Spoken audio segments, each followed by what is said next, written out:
I bet you weren't expecting to see this. Trams, also locally known as bimbas, are a magnificent feat of engineering serving as an essential means of transportation to millions of people every day. Utterly state-of-the-art vehicles with infallible facilities where absolutely nothing ever goes wrong. Okay, so as you probably know, I'm Polish, which means a few decades ago everyone was poor as hell and nobody had cars. Like, you all know about commie city planning, I don't fucking know, everyone in the West is glazing it. Point is, a good public transport network was a necessity for the society to function, and even in a reborn, relatively Western and democratic country, it is still the means for a lot of people to get to school and work. What most terminally online Twitter leftists from the actual West fail to realize though, is that the real situation of everyday commutes is actually very nuanced. And by nuanced I mean all means of transportation are kinda miserable. Poznań, the twin capital of Poland and the city I also happen to live in, has notoriously bad traffic. Not only that, but some of the road engineering here looks like a multi-million zloty shitpost. Like, who designed this? Oh my fucking god. Even if you miss out on the wonders of rush hour, you will soon come to realize that all of those wonderfully planned out commie neighborhoods have almost no parking. This basically creates a battle royale-esque scenario of musical chairs, except instead is second-hand German shitboxes trying to find a gap to squeeze into. I swear to god, sometimes finding a spot can take you like 15 minutes if you get unlucky. Like bro, at that point just walk home. There's also bikes and electric scooters. Our glorious and infallible City Supreme leader, who despite his questionable use of public and EU funds, has consistently made an effort to vastly expand biking infrastructure. I must admit, it's actually an awesome way of getting places, but in winter or if it's raining, it is miserable. I am honestly horrified to think how roads in this city would look like if there was no public transport to unload people into. Speaking of which, we have buses, which, while pretty cool, relatively cheap and driving more or less everywhere, have a bad habit of getting stuck in traffic during rush hour. Like, I don't know, at that point I'd rather just sit in my Fiat shitbox with functional air conditioning and heating than a crowded bus. Trams on the other hand are much more reliable. While they do get crowded, they usually have a larger capacity than buses and more or less bypass traffic completely, since 95% of the time rails are separate from the road. Instead they usually just kinda go whee. Look at those nerds sitting in traffic. They're also like, I don't know, just cool? I don't fucking know how to explain. Like, what do you mean there's a mini train driving around the city? I don't know, it's so cool and convenient and awesome sauce. Rail vehicles are just magnificent overall. Metro is awesome as well, and while we don't have a metro system in Poznań, there's a cool underground tram section near the IKEA, and also a high-speed line going to the north of the city. Truly wholesome 100 Changu score material.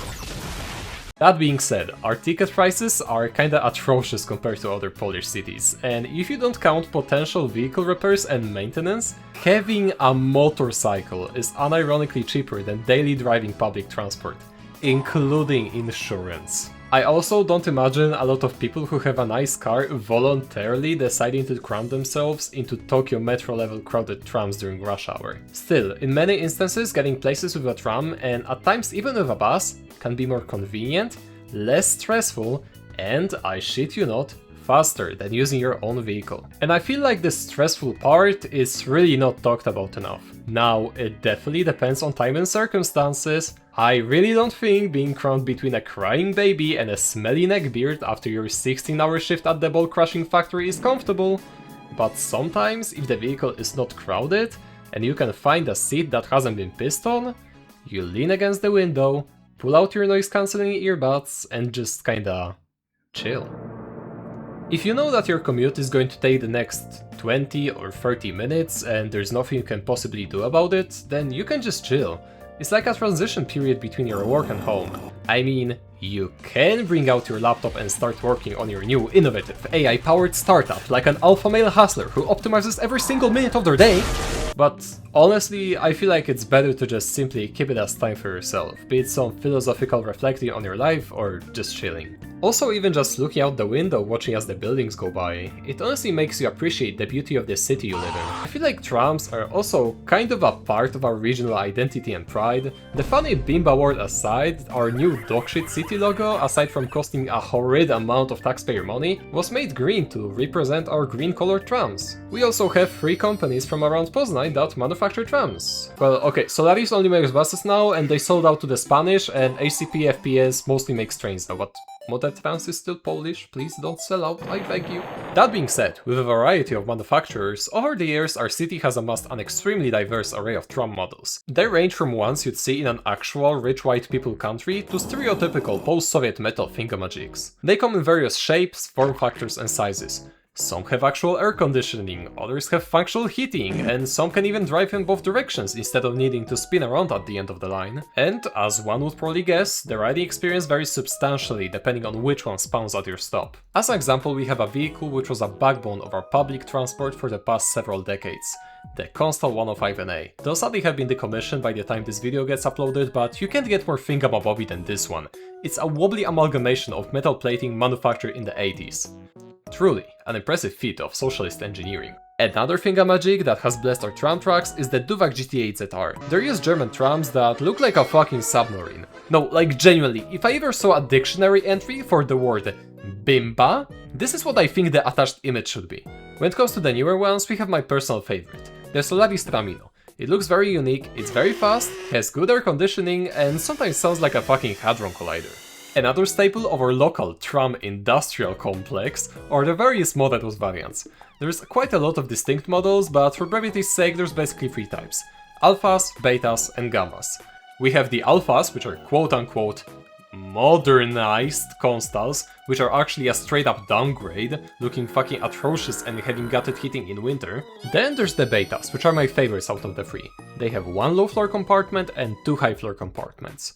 The high floor ones have an amazing seat arrangement near the windows, where you don't need to look into anyone's soul sitting in front of you. And last, but definitely not least, the gammas. Objectively very good, but personally I'm not a huge fan. Overall, they are very practical vehicles for getting lots of people from point A to point B, thanks to a ton of space to stand in and great air conditioning, but there are much more comfortable options out there.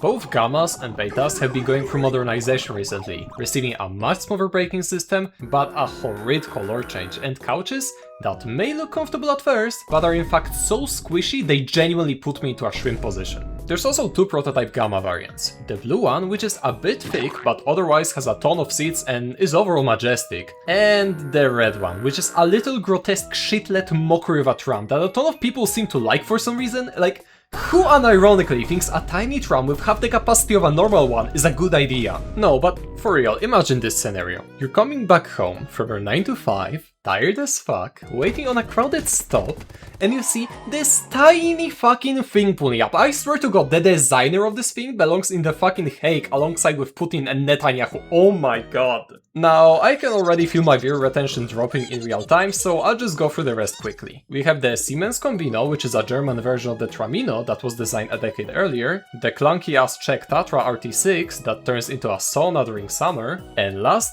but definitely not least, the newly introduced and honestly vastly overhated Doohickeys NGT6 that are used trams from Germany. Aside from not having air conditioning and braking all the fucking time, they're honestly pretty decent.